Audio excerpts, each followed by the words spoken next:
কম্পোজিশনটা আমি ঠিকমতো করতে পারি না। ওয়াটার কালারেও আমি এখনো বিগিনার, কিন্তু একটা জিনিস আমি জানি, শুরু না করলে কখনো ইমপ্রুভ করা যায় না।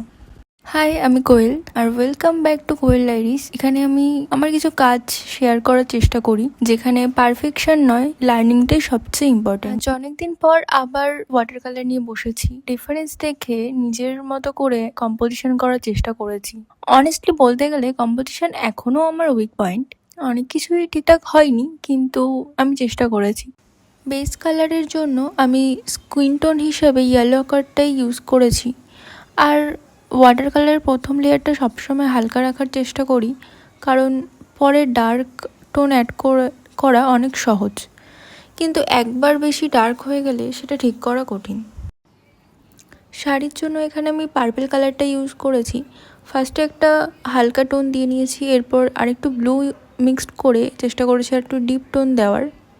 যদি তোমরাও কোনো কিছু নতুন করে শুরু করতে ভয় পাও, তাহলে এটা মনে রেখো, বিগিনার হওয়াটা কোনো দুর্বলতা নয়, বরং সেটাই গ্রোথের প্রথম ধাপ। ভিডিওটি যদি ভালো লাগে তাহলে একটা লাইক করো, কমেন্ট করো, বলো কেমন হয়েছে। আর কোয়েল ডায়েরিজের সঙ্গে থেকো, আমরা একসঙ্গে শিখবো, ক্রিয়েট করব আর ধীরে ধীরে ইমপ্রুভ করব। দেখা হবে নেক্সট ভিডিওতে। বাই।